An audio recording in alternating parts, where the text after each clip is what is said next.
Right? What's going on with this thing? Oh, that's not going well, huh? No, man, the tablecloth's falling off and stuff. Hold on, let me Have fix to do that. it real quick. No, I'm pulling my drink closer to me. Why'd you do that? I was trying to pull it closer to me. I was There we go. There we go. That's much better. Now it's rubbing my leg. I like that. Yeah. That wasn't me. No, that was you on the last one. So, whenever you're ready. Oh, we're live. He has a I tendency. love You when he notice does how he that, does that? He dude. has a tendency of going. I go whenever you're ready. He's like, "Oh, dude, I pushed you live like 5 minutes ago." Yeah. So everybody So- at home is like, "Oh, What- there's What a- are we Like, watching? what's going on? yeah, what happened? Who's What are- that?" But what are they anyways, talking no, about? here we are. At Tidewater Horror Con or Horror Convention. I messed that up, huh? Yeah. Listen, That's take how I feel too. take Take two. two.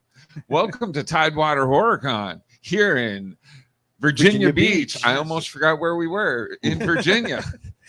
And we're joined by another amazing guest, as usual. I mean, we always have amazing. They're all guests. amazing here. Yeah, but you are truly an amazing guest. No, Poltergeist not at 1, all. Poltergeist 2, Airplane 2. You're a writer, director, Producer. Sometimes. You, Yeah. you do a lot. That's I pretty try. amazing stuff. I think in the film industry, you kind of fall in love with the whole process, and you just want to be involved with the whole storytelling effort, and you want to tell certain stories, and you want to be have it done a certain way, and I guess you want that creative control. Right. So then you become a filmmaker, and you're like, hey, this is really fun, and I think all artists feel that way eventually, some point in their career. Point. I would have to agree with that. You started early, though. Very early. I was 8 years old, and my family. I moved from New York City. I guess my entire family had to move too. I'm going on my own, mom, at 8 years old. It's time for me to hit the road. I'm breaking away from the family. I've got to do my own thing, mom. At 8. No, but we moved here, and I saw kids like on TV, and at the time I said, I can do what they're doing. And my mom really didn't take it seriously, because one day I wanted to be a fireman, next day I wanted to be a police officer, and now I want to act. And finally I persuaded them, and they put me in a little commercial workshop class. And there was a casting person who actually ran the class that I took, named Sheila Manning, and she was like the premier casting person of the day in LA. And my parents thought, Oliver will take the class, that'll be the end of it, and we'll move on. But then she said, Oliver's pretty good. I'll introduce him to some agents that can submit him for roles, and he can go. And my mom was like, my mom was really hesitant. I had a really protective mom, which was really good How for me. much am I going to have to pay for this? Yeah, exactly. But she took, and I met with the agent, and it made my mom feel really comfortable too. And I started going on auditions, and I did one commercial. And believe it or not, the commercial was a fertilizer commercial.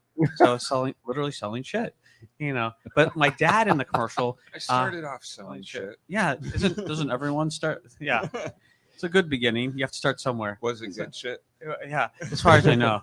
It was Turf Builder, actually. And strangely enough, the guy who played my dad in the commercial wrote Stand By Me in the movie Starman. Wow. Yeah. At that time, and even now, everyone, it's hard to be an artist, and you have to pay the bills, especially as a writer. Yeah. So Right. he did commercials, and he turned out, and this was years later, he wrote these great movies. Wow. That's impressive. You just never know. You never know. And, they say you should naturally be a good, nice person. Right. But especially, and even if you're not, you should fake it, because everyone, some of the people you're working with, you never know what the person who's your assistant or is a production assistant Right. is one day will be directing movies or producing movies or doing whatever. The next yeah, okay. That just my brain just went Yeah. I have that feeling every day. literally. I literally had it was all in my head. I was ready to say it gone. It's okay. Squirrel. We'll take a moment. It'll come back. We'll take a moment of silence for your It's brain. little mannequin clown. That's perfect. Right. Yeah, that's we need more clowns in the world. That's for sure. I mean, we had you on the live show, our live interview show, where we asked a lot of the questions that everybody wanted to know, and some that they probably didn't want to know, Yeah, but that's okay, because it's not about them; it's about you. I'm very forthcoming about things. But being in one of the biggest Oh yeah. cult classic horror films, I mean, it's It's projected you into other realms. But if you did not have that opportunity in life, Yeah. what do you think Oliver would have done? Because you said one day I want to be the fireman, and then I want to be a policeman, and it's really funny you say that, because I did other jobs after even going to film school, because as an artist it's really hard to pay the bills, and and I don't think there's any shame in that, because absolutely not. A lot of people are like, you have to study your art, what, you can do nothing else, but you've got to pay your rent. So I did some crazy things. I was a stockbroker, believe it or not. Wow. Were you good? No, not really. Sometimes. Never mind. I was about to ask you where to put my money. No, in your wallet. It was really stressful. And and I appreciate it. I think it's great. That's got to be a stressful job. It really is. You're dealing with other people's livelihood. Most definitely. And you didn't jump out a window, so apparently you were okay. I know. I had some moments that I felt like, oh God, I feel so bad. But some things are beyond your control, and I think it's really great to have jobs like that, because those are the things that make up your life experience too.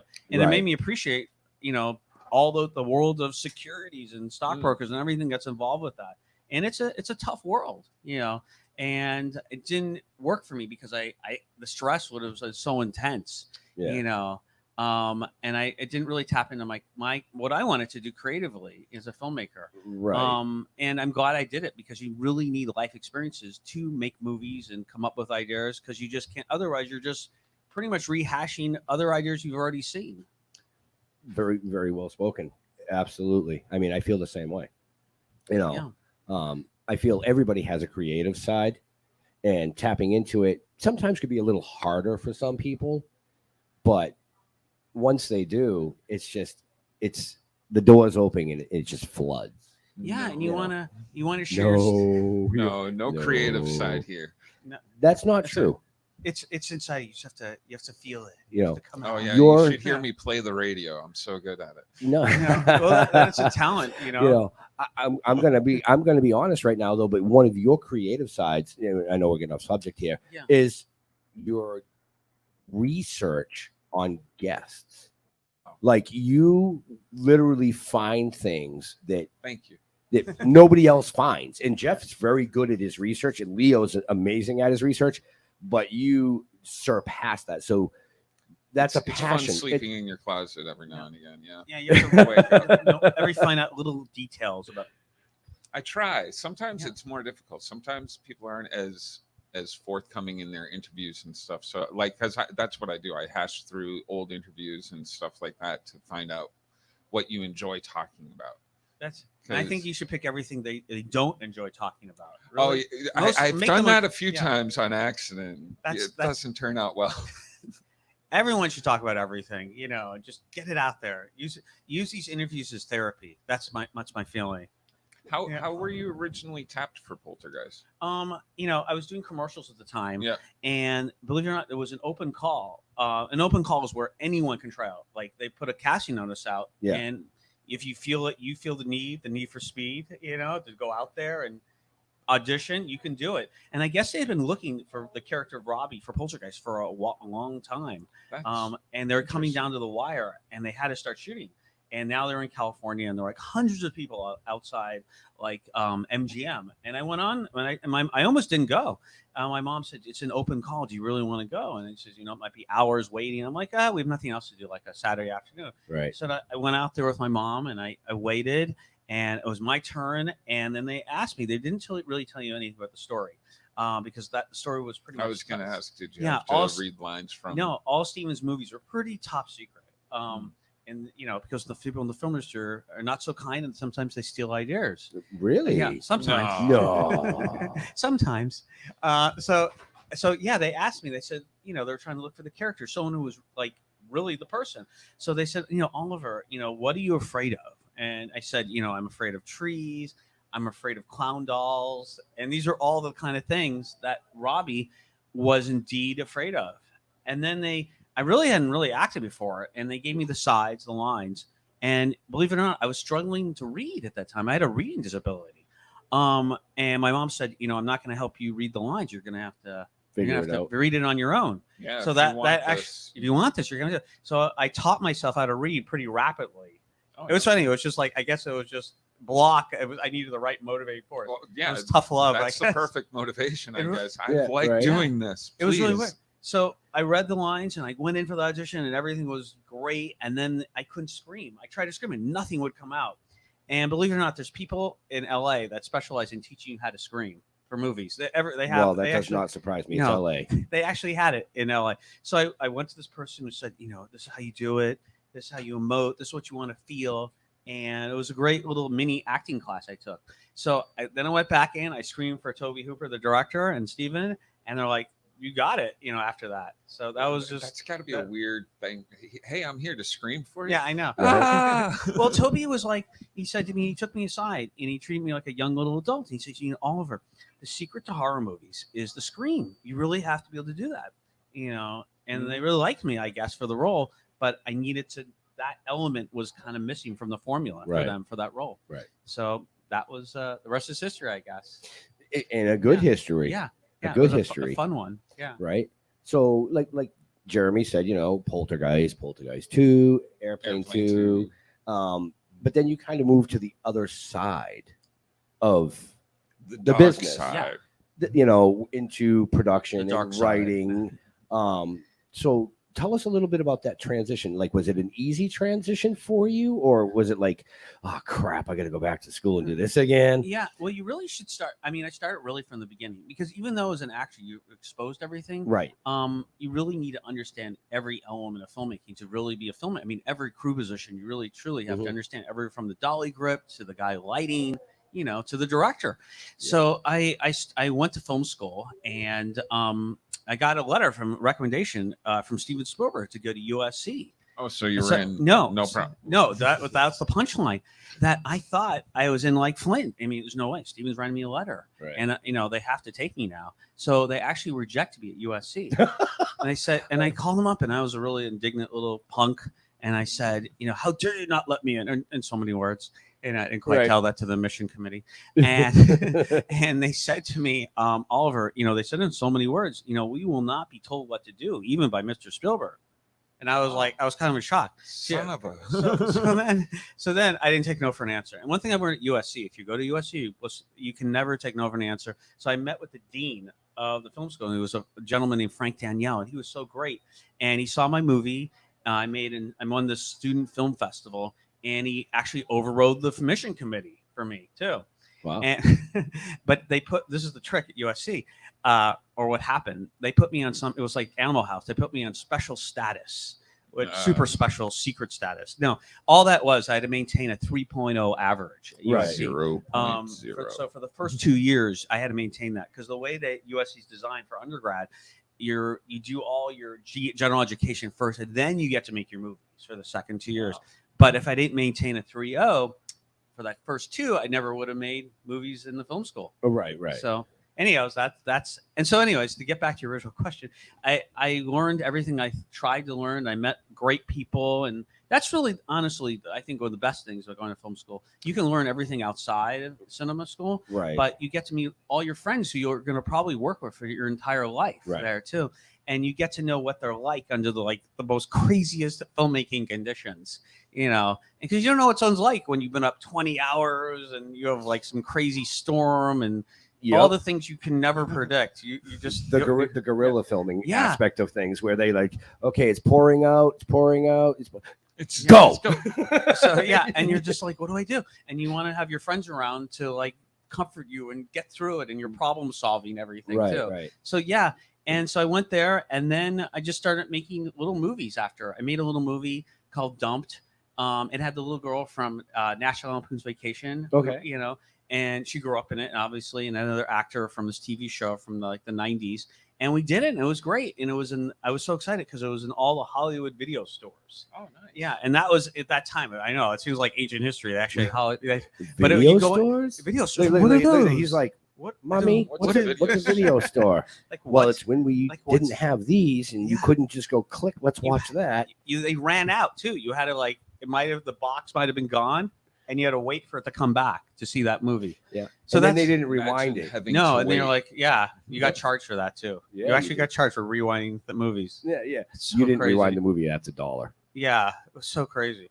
But but those days are long gone. But anyways, it was a Hollywood video, And then I just continued making films, and I've like written Hallmark Channel things. And Right. I've learned as a filmmaker, you really should love all genre.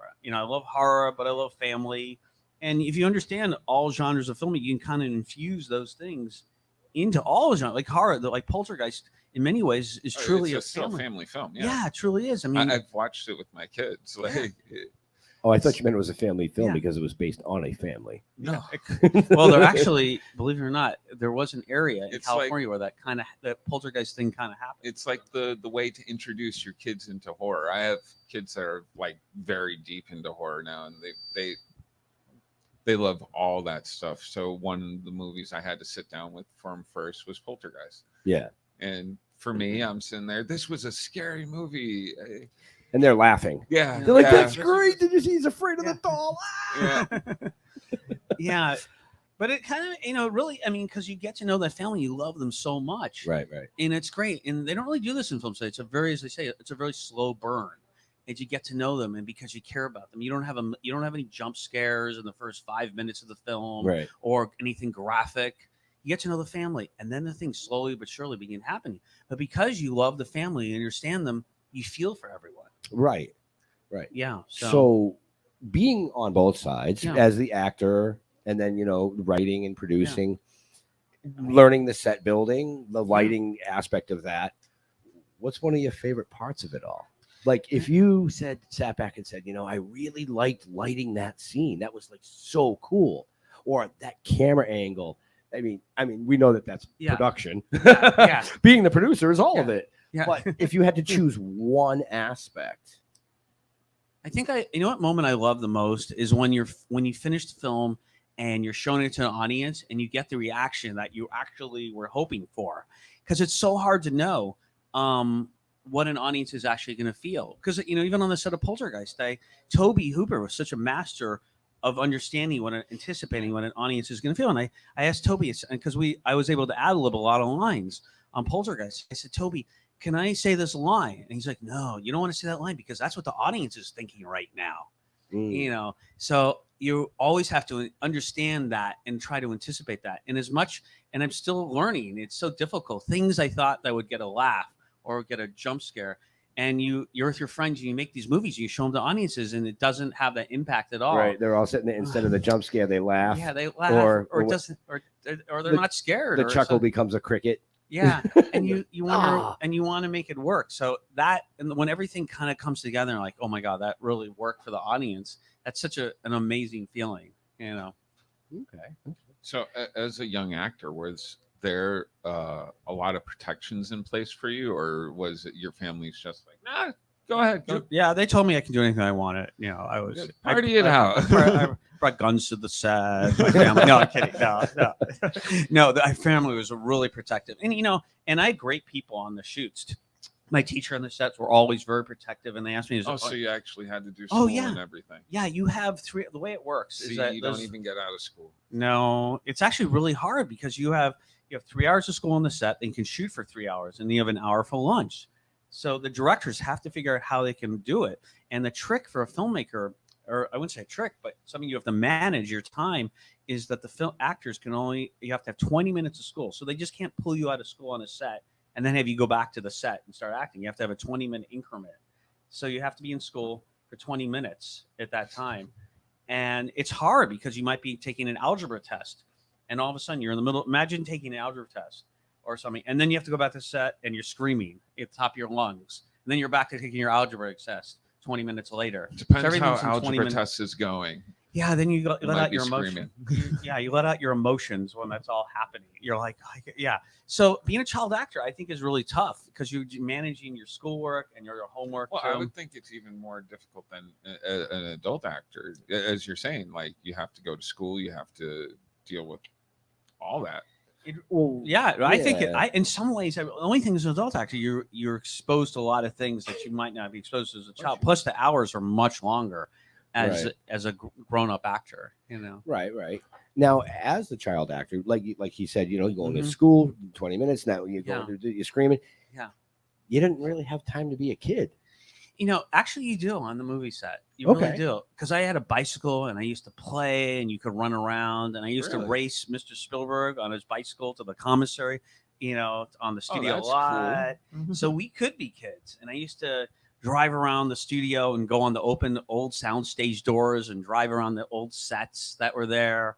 So I had a whole childhood by myself Well, that, yeah. on the in the studio system. I mean, it was I had so much fun too. Very cool. Yeah. What was the first movie time that you decided I'm going to write this? How old were you? And like, I think I was like 8 or 9 years old, and it was this movie called Journey Beyond.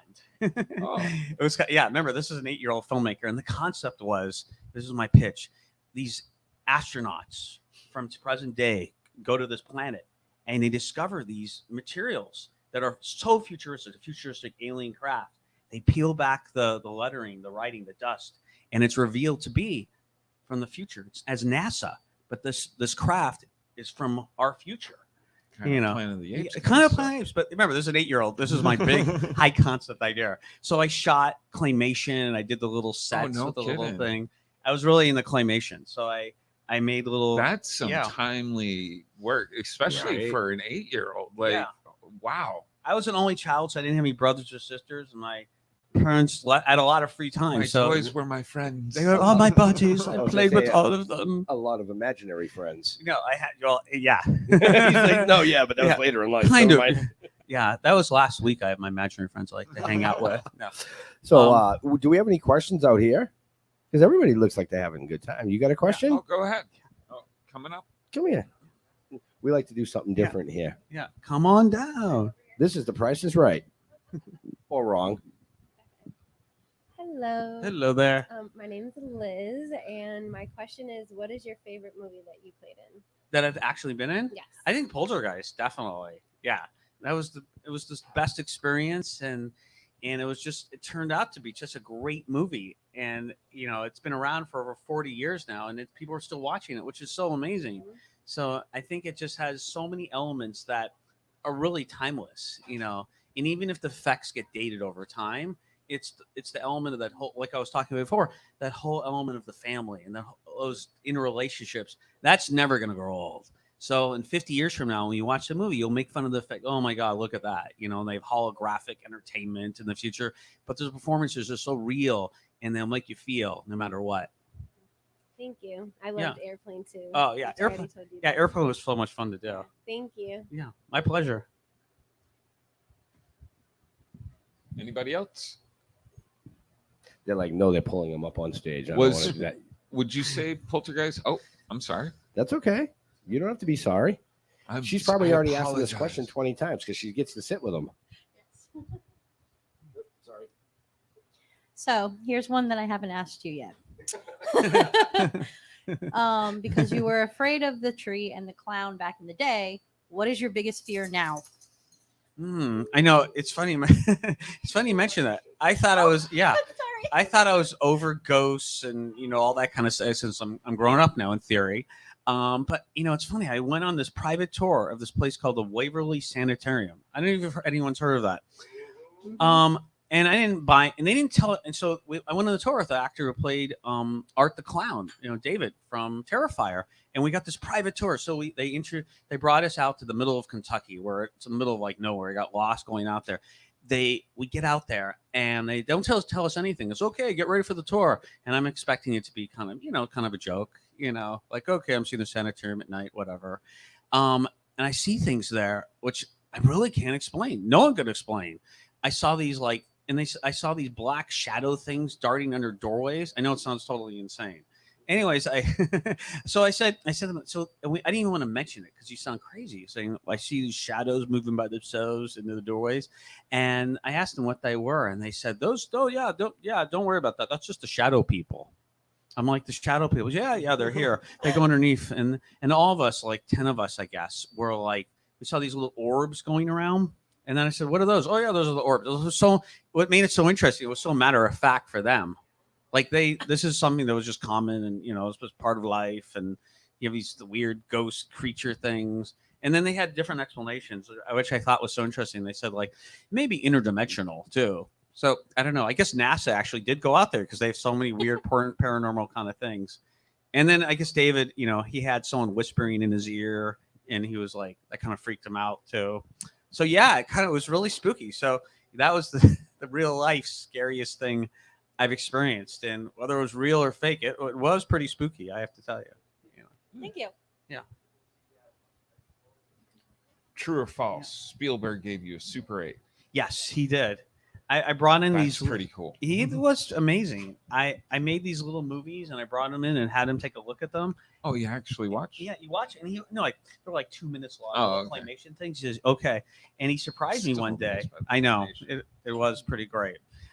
Steven brought in the steel case, and it was a Beaulieu 5008S. It was like the premium, amazing Super 8 camera. You could do all in-camera effects. You could wind back the film and do all the double exposures. It was double system, all these geeky film, great stuff of the day you could do with this camera. It was like the best of the best, and he said, this is yours, go make movies. And he did, and he gave it to me, and I actually used it at USC. And the punchline is that the camera was stolen. So yeah, it was from you. No, I was at USC, and I thought you meant like Spielberg stole No, it. he Was stole- like, he- here's a he- hot oh. camera. Fell off the truck. he wants it back now, Oliver. I have to return it. No, it was stolen from a storage unit at USC, and it's somewhere out there. And it Ah. actually had Steven's notes with it on his signature, so people knows. Somebody has that People as a know collector. yeah. So it's in someone's collection right now. So if you have it, I like it back. It was your roommate. Yeah. It's usually the roommate. It's always a room. I had some crazy roommates, so I wouldn't put it past them. Actually, Right, they were pretty nutty. Like Oliver's sleeping, get his camera. Yeah, get into the storage unit, get the keys, and take it. Yeah. So yeah, it's gone. It's out there in the somewhere, and I think eventually it'll reappear one day. Are you going to write the next Spielberg movie for him? I wish I could. Come on. I would. Yeah, He has access to pretty good writers. Oh. yeah, he does. pretty good. But what's coming down the line for Oliver? I'm working during the strike. I'm just working on ideas with my friends, and we really can't do much, Right. while the strike is really going on. It's almost kind of like a COVID situation. It is. Like, although you get to hang out with your friends still, but You do. And I think this is my prediction. This is the silver lining to the whole strike, which is so awful. But I think my prediction is you're going to see some great things come alive after the strike, because we're sitting around. Creative people like to create. oh yeah, Right. We're sitting around coming up with all these great ideas, and we're writing them, we're working on them. We just have to be able to do the business to get them made. Right. So I think you're going to see after the strike, whenever this thing ends. hopefully not too much longer. I hope not. So Well, we'll see. let's see. I got about 4 more pages to write on the script for the animation, so I need at least another week. Yeah. And then they Then can the- come off strike, and I yeah. can be like, "Hey, Oliver, I got Yeah. this animation Yeah. idea." We're ready to go. The We're strike will ready end to- with we're those ready to 4 roll. pages. So So- yeah. Cool. Speaking of COVID, what were you busy with during COVID? How'd you keep yourself busy? Since you're creative. I didn't do much. I felt like I was just writing, and I worked on No playing with the claymation during that. No, I went. Yeah, I gave it up, unfortunately. Not that I don't believe in claymation, but I don't think I have the patience anymore to do claymation. You really have to be fully committed to do that, and it was fun. I mean, I had a great time. I like working with actors, and I like their emotions, and I like talking to them and working. with So people. how'd you deal during, like, I know myself, I not a depression, I want to say, but like it was rough during COVID. Like it was a big change not to be able to see any family, friends, and stuff like that. It truly was. I mean, I mostly talked to people on Zoom, and that was pretty much it for the most part, And I saw some friends and my girlfriend, and I dealt with those people. I got to see them on a Oh, yeah, regular yeah. basis. But other than that, I mean, I lost my whole extension of all my friends I've known for years too. And we couldn't see each other, and we were just simply talking via Zoom meetings. And you would think it would matter, but when you don't see people in real life, that whole interaction, when you lose that, it's something's missing from the equation. Yeah. You have to have. Yeah. I mean, we all know that streaming, which is what we're Yeah. doing right now, worldwide, 22 platforms, is a wave of the future. Mhm. But actual human interaction, you have to have that. Because if you don't, we're going to have a lot of people that are going psychotic, Yeah, you like need that. breakdowns and suicides, and like it's sad. Going dark. Yeah. Well, no, this is but the dark it's, part but of the it's show. true. It is No, true. absolutely. But that's touching on the human interaction part. You said, I lost a lot of friends. for me, on the flip side, when COVID happened, like you said, everybody kind of huddled down. It was Zoom meetings and stuff. We were fortunate enough to be affiliated with an independent studio that said, "Hey, let's film your movie." See, that is so great. And that's what we did. We were on the road every 2 weeks filming. Oh, that would have been. I would have loved that. I was like trapped in my house, talking via Zoom, and Well, right. I felt like Walter White. You remember that scene in Breaking Bad when he's hiding out at the end of the series, and he says, the guy comes to give him his supplies, Yeah. and he says, "Oh, just stay with me, just play checkers with me. I'll give you $10,000 for 1 hour." Right. That I felt like Walter White, like hiding out of my house. Just hang out with me. I'll give you $5,000. Here's 25,000. Just be my friend for 5 minutes, please. Yeah, we all that. And I think that was so telling of COVID. What Walter White was feeling. Right. Yeah. So we only have a few minutes left with Oliver. We have to send him back to his table because let's be realistic. He's here to entertain you, not entertain us. I had a question and I lost it. Where the hell did it go? We'll defer to the audience. Well, which was the more difficult film for you, Poltergeist 2 or Poltergeist 1? I think Poltergeist 2. I mean, because I was a young teenage punk getting to that age, and I was really Interesting. Now, did they come directly to you and were like, "Hey, we're doing 2. Come on." Well, we started off on a bad note on that movie, even from the beginning. Oh, really? Because they wanted me to be covered with bees. And I felt really deceived by the studio at the time. They actually told me, and believe it or not, they said they have such a thing as trained bees. And as far as I know to this day, there's no such thing as a trained bee. No, but according to the studio at the time, they actually could train bees. So they said, what we're going to do in the scene, Oliver, we're going to cover you with bees. And meanwhile, I was allergic to bees, by the way, too. Oh, and, yeah. No. And they said, on a command, I give the command and the bees will jump off you. And that they told them, and I said, I don't believe it. I'm 14, 15 years old at this point. Yeah. And I don't believe it. I won't be in the movie then. Get someone else. I was really punk kid. And said, no, take our word for it. And they said, just come in the studio. We want you to meet with the bee trainer. I said, okay. So I go to the studio. I meet with this guy, and he physically has all these bees. And now I'm like terrified because he has a box of bees in this office. It's like a scene of a movie. And he says, okay, I'm going to show you, Oliver. This is how we have our trained bees. I'm going to take a bee out. I'm going to give it a command. And he takes the bee out and he gives it a command. Doesn't do anything. I'm like, okay, I'm done. Yeah. So that's how, believe it or not, and a negative, it's really turned into a real positive thing. That's how the braces scene was born. So the filmmakers, and as a filmmaker, I totally understand this. It forces you to be more creative. I mean, we can't do the big bee scene now, and it really made more sense because it was about adolescence and everyone can identify with braces. Not everyone can identify with bees. And it was more of Robbie's character. So that actually turned to negative situation, really turned into a great thing for the movie, I think. So before we let you go back, we do have one more question from this young man right here, is what I'm being told. Oh, great. So come on down. Come on up here. Come on down. Love the clown. Yeah. Oh, it's so great.